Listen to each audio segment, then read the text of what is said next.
Salut tout le monde, j'espère que vous allez bien et bienvenue sur ma chaîne Objectif Pad Thai où je fais des vidéos sur la Thaïlande. Dans cette vidéo, on va discuter des clichés sur la Thaïlande. Je vous avais demandé sur mon Instagram quels sont les clichés qu'on entend le plus souvent à propos de la Thaïlande.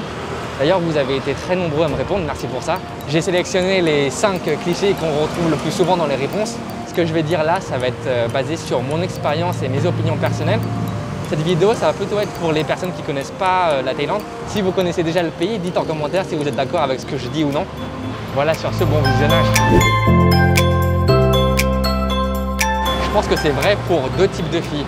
Premièrement, les filles qui travaillent dans les bars et deuxièmement, les filles qui n'ont pas d'éducation. Et par éducation, je ne veux pas forcément dire diplôme universitaire, ça peut être de l'auto-éducation, comme par exemple lire des livres, lire des choses sur internet pour gagner ensuite plus d'argent. Si vous prenez une fille qui a un travail classique, qu'elle gagne assez d'argent pour subvenir à ses besoins, qu'elle est éduquée, donc elle cherche par elle-même pour avancer dans la vie, pour gagner plus d'argent.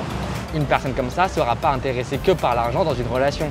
Elle va privilégier les sentiments dans la relation, vu qu'elle n'a pas besoin de quelqu'un pour l'aider à subvenir à ses besoins, vu qu'elle y arrive par elle-même. Alors qu'une fille de bar ou une fille qui n'est pas éduquée, elle n'arrivera pas à gagner assez d'argent par elle-même pour avoir un niveau de vie décent. Donc la solution qui lui reste, c'est de trouver un étranger qui pourrait l'aider financièrement à avoir un confort de vie plus élevé. Mais les filles comme ça en Thaïlande qui travaillent dans le monde de la nuit ou qui ne sont pas du tout éduquées, ça reste une minorité. La plupart ont des travails classiques, pas dans les bars. Elles essayent de gagner leur vie par elles-mêmes et elles n'attendent pas tout un homme qui va tout leur payer. L'aspect argent dans une relation, c'est plus ou moins important selon les filles thaï. Mais ce n'est pas le plus important comme certaines personnes pourraient le penser. La grande majorité des filles vont privilégier les sentiments dans la relation. À part peut-être les deux catégories de filles que je vous ai dit, les filles qui travaillent dans les bars et les filles qui ne sont pas éduquées.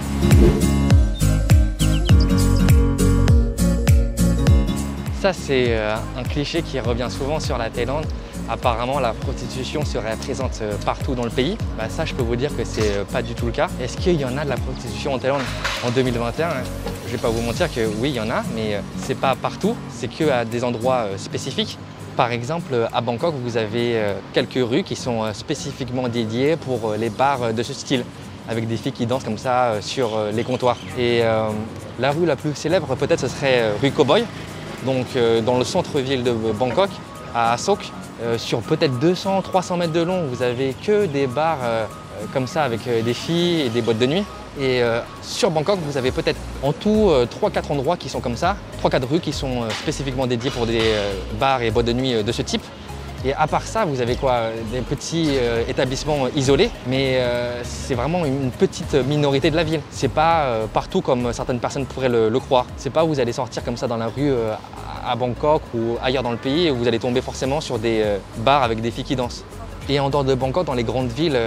en Thaïlande, vous avez généralement une ou deux rues comme ça avec que des bars de ce type. Par exemple, à Pattaya, on appelle ça la Walking Street, la plus grande et la plus connue des rues de ce type là-bas. Ou à Phuket, on appelle ça la rue Bangla, où vous pouvez trouver des établissements de ce type. Il y a peut-être une exception en Thaïlande où c'est vrai que les bars sont un peu partout dans la ville, ce serait la ville de Pattaya, où là, il y a une concentration de bars et de boîtes de nuit de ce type beaucoup plus élevée que dans les autres villes en Thaïlande, mais c'est la seule ville qui est comme ça. Dans le reste du pays, il n'y a pas de problème, vous pouvez venir en vacances avec votre copain, votre copine ou en famille avec des enfants en bas âge, il n'y a aucun souci, vous n'allez pas tomber sur des établissements comme ça partout. Donc pour résumer cette partie, la prostitution en Thaïlande elle est bel et bien présente, mais elle n'est pas partout, c'est souvent à des endroits définis et prédéterminés dans la ville. คนต่างชาติที่ไม่เคยมาเมืองไทยชอบคิดว่าคนที่ขายตัวใช่ไหมมันมีทุกที่ทุกเมืองในประเทศไทยมันจริงไหมหรือไม่ไม่จริงไม่จริงอ่ะมันเป็นแค่บางที่อย่างถ้าเป็นในกรุงเทพก็จะเป็นแบบบางจุดไม่ใช่แบบว่าทุกคนที่จะขับรถไปที่ไหนก็จะเจอคนที่แบบขายตัวมันไม่ใช่อ่ะไม่ใช่ทุกที่ที่จะมีคนขายตัวไม่ใช่คือประมาณว่ามันมีแต่ว่าแค่บางที่แล้วก็ไม่ใช่มันมีแบบนี้เยอะมากที่ประเทศไทยใช่ไหมอ๋อโอเคขอบคุณจ้ะ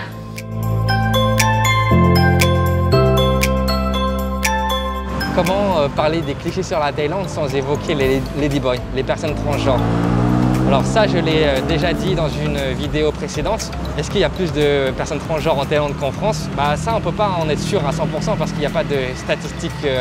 de l'État qui recense ces personnes en Thaïlande. Mais ce qui est sûr, c'est que ces personnes qui sont transgenres en Thaïlande sont beaucoup plus visibles qu'en France.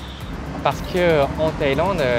ces personnes transgenres sont tout à fait acceptées par la population. Elles n'ont pas de discrimination ou de remarques désobligeantes, par exemple quand elles marchent dans la rue, ce qui n'est peut-être pas le cas en France, ou sinon quand elles cherchent du travail, il n'y a pas de problème particulier, ce qui est aussi peut-être pas le cas en France. C'est pour ça qu'elles sont beaucoup plus visibles en Thaïlande qu'en France. Et vous n'allez pas en rencontrer tous les jours dès que vous sortez dans la rue, partout. Non, ça c'est un cliché. Et dernière chose que je voudrais dire sur les personnes transgenres, c'est qu'il ne faut pas en avoir peur. Hein. Ce sont des personnes normales comme vous et moi. Il n'y a pas de problème en fait à leur parler. Il y a certaines personnes qui pensent que les personnes transgenres en Thaïlande travaillent toutes dans le monde de la nuit, qu'elles vendent leur corps, etc. Et qu'elles volent les touristes étrangers de leur argent. Mais ça, c'est pas vrai, c'est pas du tout le cas. La plupart des personnes transgenres ont des boulots, des jobs tout à fait normaux. C'est juste une petite minorité qui travaille dans le monde de la nuit comme ça. ก็มีเยอะแต่ไม่ใช่ว่าที่แบบจะเดินไปแล้วจะเจอทุกที่มันก็ไม่ใช่อ่ะแต่ถ้าจะบอกว่าถ้าไปเดินพัทยาอาจจะใช่อาจจะเจอเยอะมากพัทยานี่ก็เยอะเลยนะที่พัทยามันมีเยอะกว่าปกติใช่ไหมหรือกรุงเทพมันมีเยอะกว่าเยอะกรุงเทพก็ปกติทั่วไปเธอเดินตามถนนเธอเคยเห็นกระเทยปะล่ะไม่ได้เห็นทุกวันแต่อาทิตย์ละน่าจะใช่ก็มีบ้าง2 ครั้งแล้วเธอเห็นทุกวันไหมไม่อ่ะแล้วอันนี้คนต่างชาติบางคนคิดว่าผู้หญิงเพศที่3ส่วนใหญ่หรือกับทุกคนใช่ไหมมันใครตัวประมาณนี้มันมีเพศที่3ที่ทำงานแบบนี้ก็มีอยู่แล้วแต่เพศที่3ที่ไม่ได้ทำแบบนี้ก็เยอะคือส่วนใหญ่เพศที่3ไม่ใช่คนที่ทำแบบนี้ใช่ไหมที่เขาเป็นของเขาแบบนี้ไม่ใช่ว่าเป็นกระเทยแล้วต้องแบบไปทำงานอเมริกาอะไรอย่างเงี้ยไม่ใช่เป็นความคิดผิดๆของฝรั่งที่ชอบคิดแบบเนี้ยแต่จริงๆมันไม่ใช่กับเกี่ยวกับเมืองไทยมีหลายอย่างที่มันไม่ใช่แบบนั้นต้องอธิบายให้ทุกคนต้องเหมือนต้องมาอยู่ที่นี่จริงๆแล้วก็จะรู้เองว่าเป็นยังไงใช่ Moi, je pense que certaines personnes pensent comme ça parce que en fait, les reportages en Europe, en France par exemple, en fait, quand ils montrent la Thaïlande, ils vont montrer que ces villes-là. Ils vont montrer que Bangkok ou Phuket ou l'île de Samui. Il y a aussi beaucoup de Français et aussi Pattaya. Donc ça donne une image pour ceux qui ne connaissent pas encore la Thaïlande qu'il n'y a que en fait, ces 3 régions à visiter en Thaïlande, ce qui n'est pas du tout le cas. Par exemple, dans le nord, vous avez la célèbre ville de Chiang Mai qui est très bien à visiter. Et là-bas, c'est pas la plage, c'est plutôt la montagne. Vous avez des superbes cafés avec des vues juste incroyables à peut-être 30-40 minutes de la ville de Chiang Mai, dans les montagnes. Il faut prendre un taxi ou louer une voiture. C'est dans cette région, dans le nord, que vous avez le point le plus haut de Thaïlande qui s'appelle Doi Inthanon, à je crois environ 2000 mètres d'altitude. Ça aussi c'est super beau à voir, vous avez une vue juste magnifique de là-haut. Ou sinon à environ 3 heures de route de Bangkok, vous avez la région de Kanchanaburi.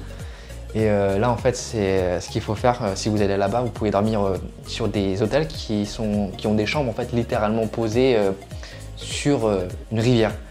Et c'est des chambres en fait tout confort avec la clim, la télé, internet, etc. Sauf qu'en fait elles sont vraiment posées sur l'eau, donc vous pouvez des fois entendre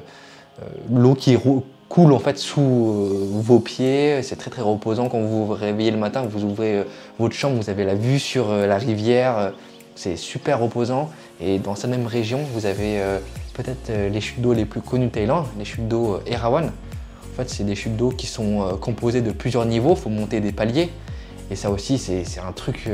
assez incroyable à voir en Thaïlande si vous êtes jamais venu. Donc pour résumer cette partie de la vidéo, la Thaïlande, c'est pas que Bangkok, Pattaya et les îles, les plages dans le sud. Vous avez d'autres choses à voir comme ce que je vous ai dit ces 2 régions-là par exemple. ประเทศไทยมี77จังหวัดใช่ไหมใช่ครับพูดได้เลยว่าประเทศไทยอ่ะทุกจังหวัดมีที่ท่องเที่ยวที่แบบน่าสนใจหมดทุกจังหวัดแต่มันมีที่ไหนบ้างที่ Amazing หรอ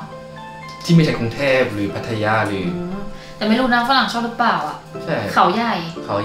เคยไปไหมเคยไปสวยไหมอธิบายให้เขาใหญ่ก็จะเป็นสไตล์เหมือนแบบว่าภูเขามีหมอก ใช่ไหมแล้วก็จะเป็นแบบสไตล์ธรรมชาติสีเขียวๆอะไรเงี้ยภูเขาเยอะๆอะไรอย่างเงี้ยมีที่ไหนอีกไหมที่ประเทศไทยที่เธออยากบอกคนต่างชาติที่อยากแนะนำหรอใช่ที่อยากแนะนำประมาณนี้ใช่ก็มีที่หนึ่งภาคใต้จังหวัดตรังแต่ไม่รู้ฝรั่งรู้จักหรือเปล่านะแต่เป็นแบบเขาเรียกว่าชื่อว่าถ้ำเขากอเป็นเคลปซึ่งไม่ใช่เคปปกตินะเคปที่มีน้ำเข้าไปในเคปแล้วเราต้องเหมือนนั่งเรือคือต้องนั่งเรืออะไรไม่รู้อะลงไปแล้วก็นอนใช่ไหมแล้วหน้าเราอะมันไกลมากจากอย่างนี้เลยจ้ะอันนี้คือหินหน้าเราแบบเนี้ยติดแบบเนี้ย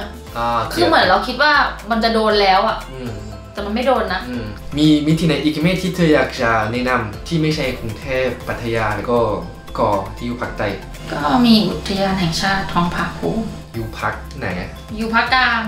จังหวัดกาญจนบุรีคือมันเป็นยังไงคืออะไรมันเป็นเหมือนแบบสถานที่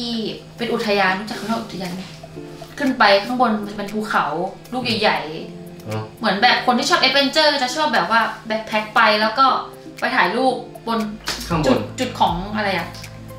กลางของภูเขาดูคือต้องเดินขึ้นไปข้างบนใช่ไหมใช่คือมันใช้เวลาใช่ไหมใช้เวลาก็ต้องมีความพยายามและอดทนAu niveau sécurité en Thaïlande, si vous êtes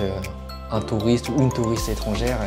il n'y a aucun souci. Vous venez ici, vous voyagez seul, il n'y a pas de problème. Vous n'allez pas vous faire agresser ou voler vos affaires comme ça. C'est extrêmement rare les vols. Ça peut arriver des fois dans les marchés où il y a beaucoup de monde, les marchés touristiques comme ça. Mais moi, j'ai eu des retours que positifs à ce niveau-là, niveau sécurité pour les étrangers en Thaïlande. D'ailleurs,